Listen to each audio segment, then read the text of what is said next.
So welcome. We are going to be working on an introduction to Qigong healing today.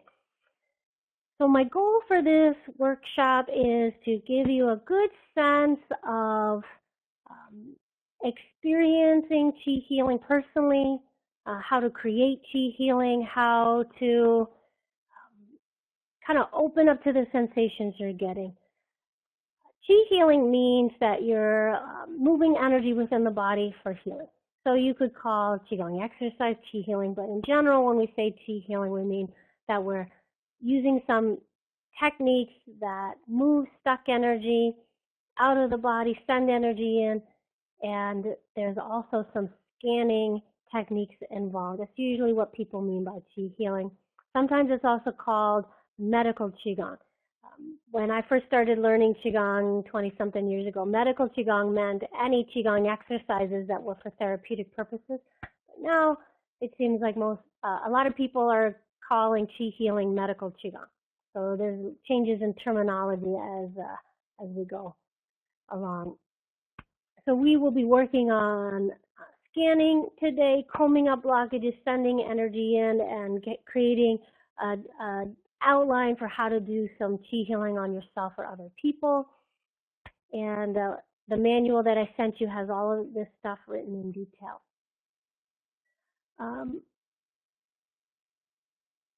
Let's talk about first how Qi healing fits into helping yourself out.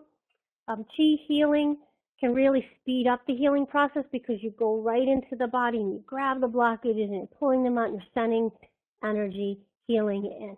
And it has a great jump start to the healing process.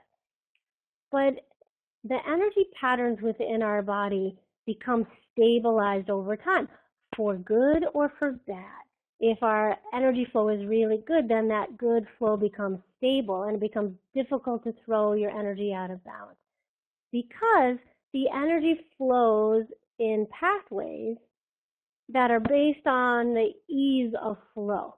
So if you think of why is a river where it is? Why does the river flow through the ground where it flows through the ground? Because that is the lowest physical point. Water runs downhill. It's just gravity. So water runs downhill. It gets to the lowest point, and if there's enough water, you can see it, and it flows down to the next lowest point until it gets to the very lowest point, which is a lake or an ocean where it can't get any lower. It's stuck at the lowest point. Energy flows within the body where it's the easiest to flow, and instead of being related to gravity, like water finds the lowest point, energy finds the point in the body that has the lowest electrical resistance. So energy is percolating through the body all the time in very slow ways, but when it finds this low resistance, it goes there faster. So energy is flowing everywhere. Oh, this area is faster. It flows stronger and faster, and that's where the meridians are. We can physically locate them with a electronic device that finds the lowest resistance, and you can buy one online. AcuFinder was the first brand. It came out, I don't know, 10, 15 years ago, probably longer by now. I've lost track of time. But it's pretty cheap, maybe $70. You can get one. It looks like a little handheld wand, and you run the electrode along the body, and when it finds the lowest resistance, that's a meridian point or a meridian, and a little light goes off, and it makes a sound. And then you can even have them where they emit a little electric charge at the point. But I should caution you, you should know what you're doing if you want to use the electric probe, because you don't necessarily want to stimulate points indiscriminately. You need a little more education to decide which points should be stimulated and which should be left alone. So energy flows through the body, the least resistance, and that means if your energy flow is good, it's flowing through the proper pathways, it'll want to keep flowing that way. But what happens over time is that we get changes in the relative resistance of an area. If we do too much physical labor and the muscles start to get tense, then the resistance goes up in that area. And if a meridian is supposed to pass through there, it is now too much resistance. So like a river flowing down, oh, it can't get through, there's too much resistance, it'll find another way. It'll deviate around that high resistance place. So it's flowing the way it should, and it goes around instead of going straight through.